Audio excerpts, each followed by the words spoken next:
ये क्या लेकर खड़े हो? ये कुछ ऑनलाइन मंगाया था, ऑफलाइन ढूंढने की कोशिश की थी लेकिन मिला नहीं। ऐसा क्या है जो ऑफलाइन नहीं मिला? अरे यही तो समस्या, अच्छी चीजें ऑनलाइन ही ढूंढनी पड़ती है। फिर लोग कह देते हैं कि सारे लोग तो ऑनलाइन शॉपिंग कर रहे हैं, ऑफलाइन कोई खरीदारी क्यों नहीं कर देखने रहा। में तो कुछ बुक की तरह लग रहा है। हाँ, कुछ ऐसा ही है। अब देखो, जैसे ये सोचा था मैंने कि जैसे आप किसी को भी अपना आइडल मानते हैं या कुछ भी ऐसे मानते हैं, जैसे अपने स्वतंत्रता सेनानी हुए बहुत सारे, भगत सिंह, चंद्रशेखर आजाद, उधम सिंह, राजगुरु सुखदेव, और भी बहुत सारे हैं, सुभाष चंद्र बोस। तो हम सोचते हैं कि जैसे कि वो अच्छे थे, हमारे देश के लिए अपनी जान कुर्बान कर गए। तो हम सोचते हैं कि चलो उनकी जब भी जयंती होती है तो या पुण्यतिथि होती है तो हम स्टेटस लगा लेते हैं, पोस्ट कर देते हैं, बस इतना ही होता है आजकल।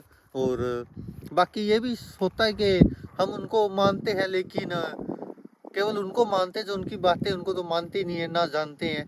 यही सबसे बड़ी समस्या है। और अभी जैसे भगत सिंह बहुत बड़े स्वतंत्रता सेनानी हुए, क्योंकि जिसने 23 साल की उम्र में अपने देश के लिए जान न्यौछावर कर दी, उससे बड़ा और क्या हो सकता है।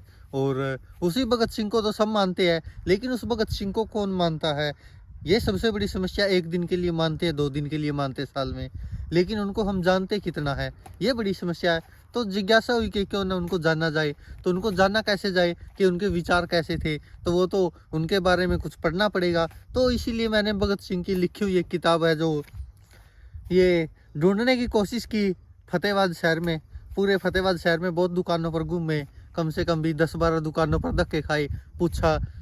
बहुत सारे लोगों को तो पता ही नहीं था कि भगत सिंह ने भी कोई किताब लिखी है। कुछ मिले तो वो कह रहे थे कि यहाँ पे तो मिलेगी नहीं शहर में। तो कोई कह रहा कि ऐसी किताबें कौन मांगता है, ऐसी किताबें कौन पढ़ता है। ये बड़ी समस्या हुई, आश्चर्य भी हुआ, और उनके लिए भी शायद नया था, क्योंकि कोई खरीदने गया नहीं होगा ये ऐसी किताबें।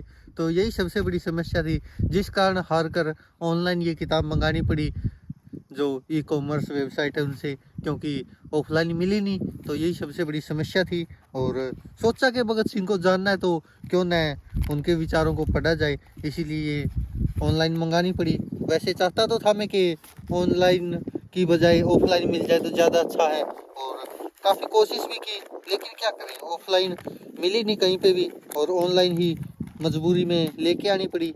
और यही कारण है कि अब क्या कर सकते हैं, और कोई अपने पास ऑप्शन ही नहीं है, तो फिर जो ऑप्शन बचता है उसी से लेके आएंगे।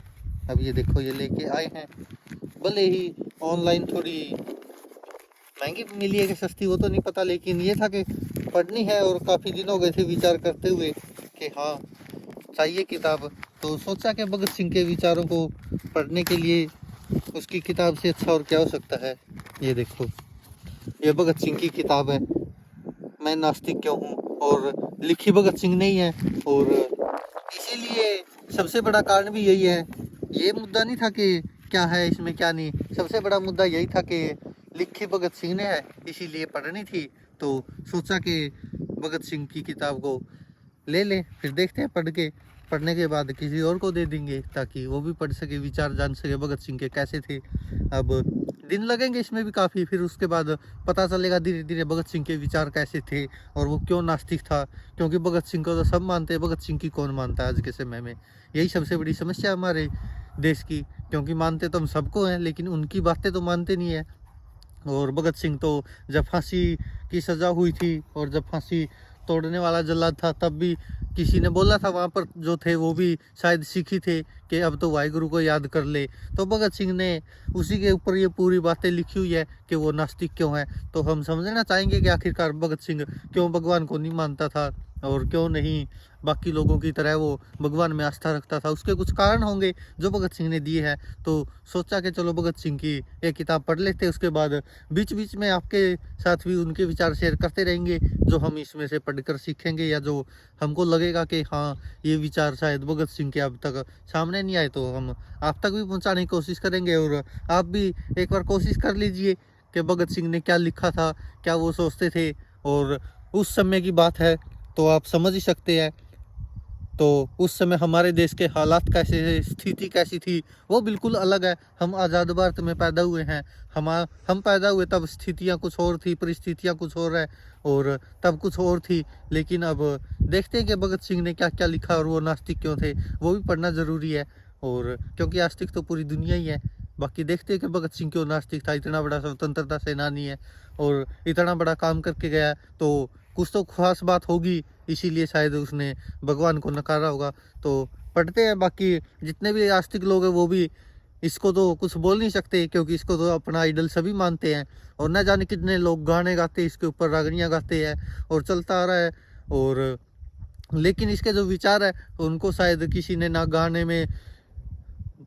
गाने की कोशिश की, ना रागनियों में किसी ने दिखाया, और ना कोई नाटक वगैरह होते या फिल्में होती है उसमें भगत सिंह के इतने विचारों को शायद खुलकर बता सका कोई। और उसका कारण भी यही था, क्योंकि जो ये लिखा हुआ ना कि मैं नास्तिक क्यों हूँ, यही सबसे बड़ा कारण था। सबको लगता है कि भगत सिंह नास्तिक था, अगर हम उसको ऐसी उसकी बातें सामने लाएंगे तो दुनिया हमारा विरोध करने लग जाएगी, लोगों को लगेगा कि ये भगत सिंह को गलत दिखा रहे हैं। लेकिन भगत सिंह की सच्चाई तो यही है कि भगत सिंह नास्तिक था, भगवान में वो विश्वास नहीं करता था। अब उसने अपने कारण बताए हैं, वो क्यों नहीं करता था, उस समय क्या हालात थे कि जिस कारण उसका भगवान से विश्वास उठा, कुछ तो कारण रहे होंगे तभी ऐसा हुआ है।